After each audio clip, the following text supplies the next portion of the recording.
Hello good evening friends, कैसे हैं आप सब। आई होप आप सब ठीक होंगे। तो रक्षाबंधन की जो तैयारी है हमने पहली रात से ही शुरू कर दी है। और ये देखिए मैं लगा रही हूँ यहाँ अपनी दीदी को मेहंदी। तो कल की रक्षाबंधन की तैयारी तो ज़ोरों शोरों से चल रही है क्योंकि पहली रात।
गुड मॉर्निंग फ्रेंड्स, कैसे हैं आप सब। आई होप आप सब ठीक होंगे क्योंकि इससे पहले जो आपने वीडियो देखी है वो थी रात की। अब हो चुका है सुबह और बज रहे 6:30।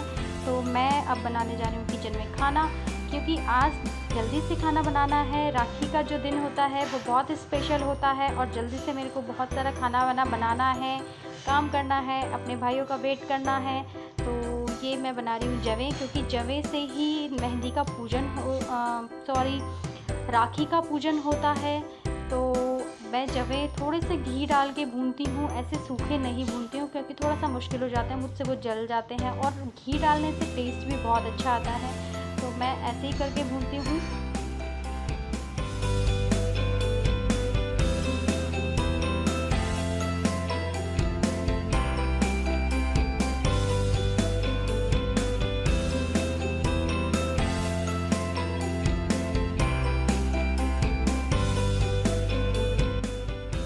तो जमे हो चुके हैं मेरे अच्छे से फ्राई, इसमें कलर आ चुका है। तो अब हम इसमें ऐड कर देंगे दूध, क्योंकि ये मैं दूध के जवे बना रही हूँ। कुछ लोग हैं इसको शायद सेवैयाँ भी बोलते हैं, बट सबका अपना तरीका होता है बोलने का।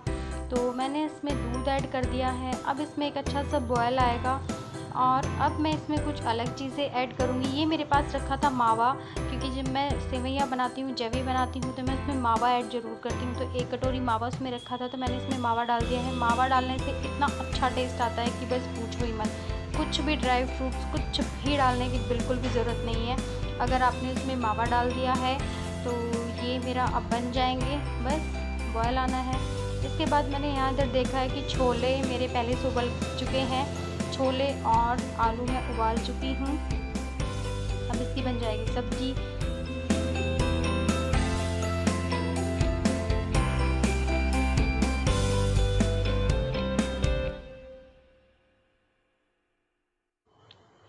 इधर मेरा जो तेल है वो बिल्कुल गर्म होने वाला है। चेक कर लेते हैं। हल्की सी जो आटे की बॉल है डालकर, छोटी सी, जैसे आपने देखा होगा। तो जब ये एकदम से ऊपर आ जाएगी तो समझो तेल गर्म हो चुका है। अब हम पूरियाँ बनाने के लिए रेडी हैं। तो इधर मैं पूरियाँ बना लेती हूँ। पहले मैं पूजा की पूरियाँ बनाऊँगी, उसके बाद हम लोग अपनी खाने की पूरी बनाएंगे। गाय की, मंदिर की पहले पूरियाँ बनेगी, खाना बनेगा, उसके बाद हम लोग पूजा करेंगे। तब जाकर कहीं राखी बंधेगी। राखी बंधने के बाद खाना पीना होगा, क्योंकि जब तक हम भाई को राखी नहीं बांधते तब तक कुछ भी खाना पीना नहीं होता है। मैं तो नहीं खाती हूँ, लेकिन मुझे नहीं पता कि बाकी लोग खा लेते हैं नहीं खाते हैं। तो इधर मेरी पूरियाँ भी समझो बन ही गई है। मैं ऐसा जो हल्का काम होता है वो इंडक्शन पर करती हूँ, क्योंकि हीट बहुत तेज़ होती है तो फटाफट से बन जाती है, बिल्कुल भी टाइम नहीं लगता है। तो मेरी पूरियाँ देखिए कितनी प्यारी सी फूली हुई पूरी बनी है।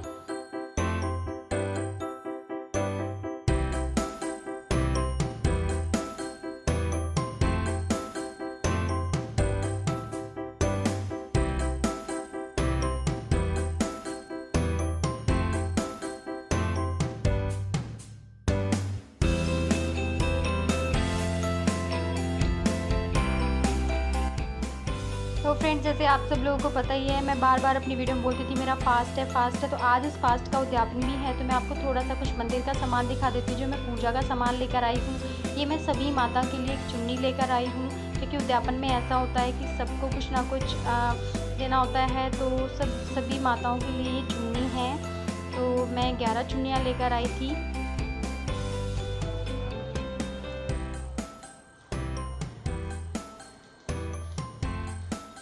उसके बाद ये जो है हनुमान जी के लिए होता है। हनुमान जी के लिए भी रेड कलर का कपड़ा होता है, तो हमारे यहाँ ऐसा ही दिया जाता है। और ये है माता का श्रृंगार। ये जो पार्वती माता का श्रृंगार है, क्योंकि जो सावन के व्रत होते हैं वो पार्वती माता और शिवजी भगवान के होते हैं। तो ये मैं श्रृंगार का सामान लाई हूँ ये। और मैंने माता के लिए एक साड़ी निकाली है जो कुछ इस तरीके से है। एक साड़ी, सभी माताओं के लिए चुन्नी। और इसके बाद जो मैंने एक और चीज़ आपको दिखाती हूँ वो है ये एक जोड़ा, जो मतलब स्टिच किया हुआ नहीं है, विदाउट स्टिच है। पैंट शर्ट का जोड़ा है। इसको अगर हम किसी को देंगे तो वो बनवा भी सकते हैं, सिलवा भी सकते हैं। तो इसलिए मैंने इस तरीके से दिया है। ये साड़ी मैंने इसके ऊपर रख दी है। उसके बाद ये माता की चुन्नी,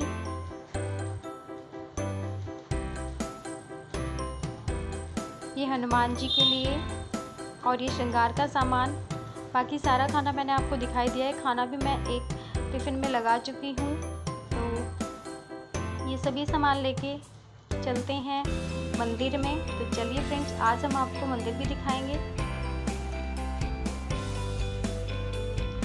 तो चलिए आज हम आपको अपने यहाँ का मंदिर दिखाते हैं। तो चलिए फ्रेंड्स, चलते हैं मंदिर में।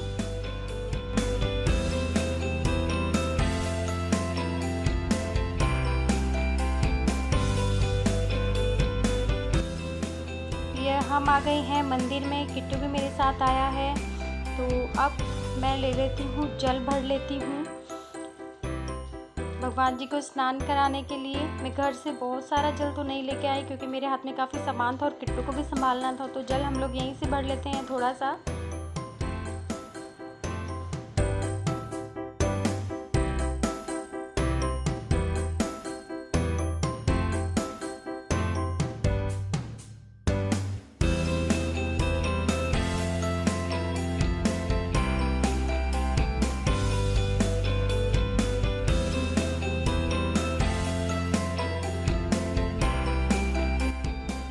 कोरोना की वजह से बहुत ज़्यादा भीड़ तो नहीं है, लेकिन फिर भी कुछ लोग आते हैं तो मास्क वगैरह लगा के बाकी लोग आए हैं। लेकिन मुझे मास्क में इतनी ज़्यादा घुटन होती है कि बस पूछिए ही मत।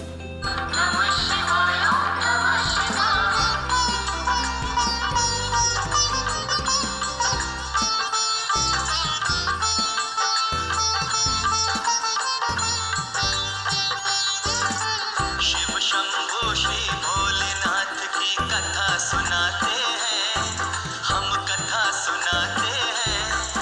उस गौरी शंकर महादेव की कथा गाते हैं, हम कथा गाते हैं।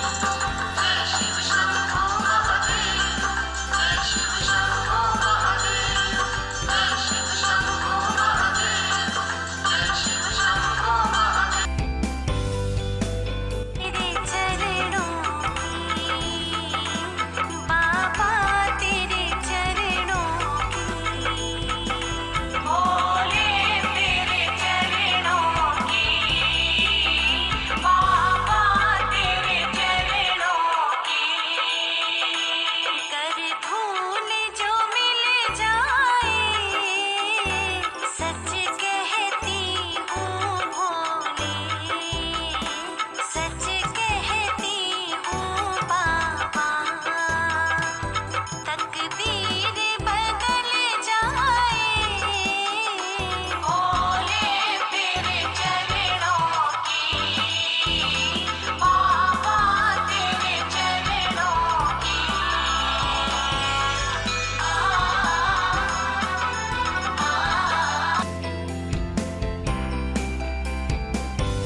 यहाँ मैं आ गई हूँ बाहर, और शेरा वाली माता को चुन्नी पहना रही हूँ और भगवान माता से यही प्रार्थना करते हैं सभी लोग कि सबको खुश रखे, कोरोना जैसी बीमारी से सबको बचा कर रखे। मैं अपने लिए नहीं, सबके लिए ये चीज़ कहती हूँ कि भगवान सबकी रक्षा करे, सबको अच्छा रखे, सबके बच्चों को सलामत रखे और सभी के लिए प्रेयर करते हैं। हम सबको सबके लिए प्रेयर करनी चाहिए क्योंकि भगवान सबकी सुनता है। ऐसी बात नहीं है कि नहीं सुनते हैं, लेकिन सबकी इच्छाओं को पूरा करे, सब कुछ अच्छा हो भगवान सबके लाइफ में।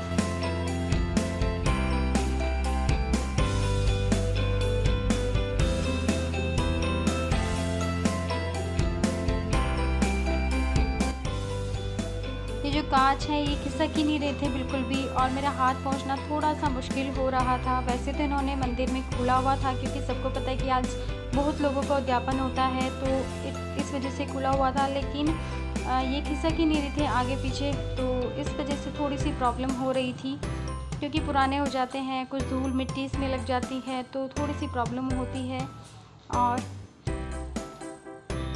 माता रानी को भी मैंने चुन्नी उड़ा दी है। ये है वैष्णवी देवी की, तो एक बहुत सुंदर सी रंगोली टाइप कुछ चावल से बनी थी, ये मुझे बहुत प्यारी लगी। मैंने सोचा कि आप लोगों के लिए रिकॉर्ड करती हूँ, आपको भी अच्छी लगेगी।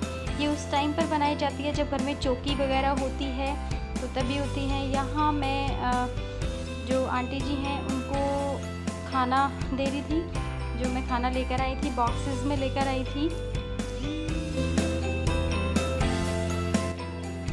और किट्टू को तो मिल गए हैं यहाँ पर भी फ्रेंड्स, तो फ्रेंड्स के साथ मस्ती हो रही थी। अब मैं इसको ज़बरदस्ती लेकर आई हूँ कि तिलक करा लो, तो कि तिलक कराते फिर से निकल गया। तो ये हैं हमारे यहाँ के बजरंगी बाबा, बजरंग बली बाबा जी हैं।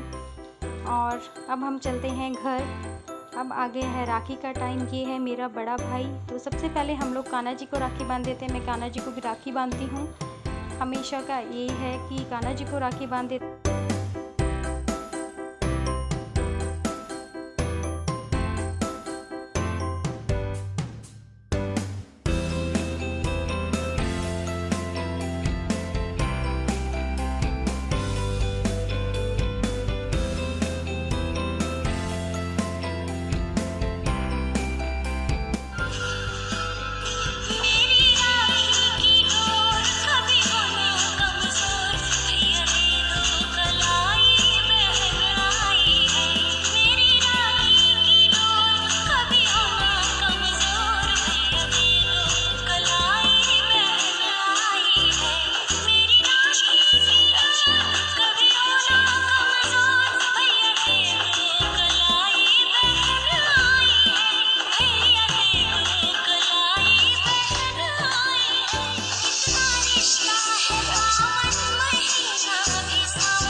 अब आ गया है बड़ी दीदी का नंबर, पारुल दी का, तो ये भी भाई को राखी बांध रही है। ये दिन इतना स्पेशल होता है कि बस पूछिए मत। इतने लॉकडाउन में, कोरोना में भी सारे भाई अपनी बहनों के पास गए ही हैं। भले बहनें एक बार ना जा पाए, लेकिन सारे भाई गए हैं, ये रिश्ता निभाया है सबने, लेकिन फिर भी थोड़ी सेफ्टी हर इंसान को बरतनी चाहिए। कोई बात नहीं है, लेकिन जहाँ भाई इतनी केयर करते हैं तो एक राखी आपके लिए इतना रक्षा सूत्र बन जाएगी, कुछ भी नहीं होगा। मैं इस चीज़ का विश्वास करती हूँ। तो हमारे भाइयों की बहुत लंबी आयु हो, खुशियाँ आए इनके जीवन में, सब कुछ अच्छा अच्छा हो, यही प्रार्थना करते हैं हम भगवान से। कभी भी भाई बहनों के रिश्ते में ये चीज़ नहीं आनी चाहिए कि बहन किसी चीज़ के लिए आई है या फिर कोई बोझ बन के आई है। कभी भी बहन भाई एक दूसरे पे बोझ नहीं होते। ये तो प्यार का रिश्ता होता है जो सबको निभाना चाहिए, और सब निभाते भी हैं, ऐसी बात नहीं है। सब अपनी बहनों को बहुत प्यार करते हैं, बहनें भाइयों को बहुत प्यार करती हैं। मैं कहती हूँ जब शादी हो जाती है तो जो छोटे भाई होते हैं वो भी एक बड़े भाई की तरह से बिहेव करते हैं बहनों के साथ। तो बहुत अच्छा लगता है उस टाइम पे कि हमारा भाई हमारे लिए इतनी ज़्यादा केयर कर रहा है।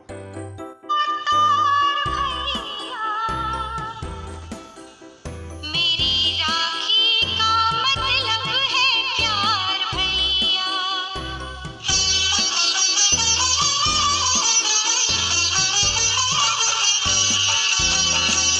समझो ना रेशम का तार भैया, इसे समझो ना रेशम का तार भैया। मेरी राखी का मतलब है प्यार भैया। मेरी राखी का मतलब है प्यार भैया, इसे समझो ना रेशम का तार भैया। मेरी राखी का मतलब है प्यार भैया। तो चलिए फ्रेंड्स, आपने देख लिया है हमने राखी कैसे सेलिब्रेट की। तो चलते हैं, वीडियो को एंड करते हैं। तब तक के लिए bye bye, good night and happy Rakshabandhan.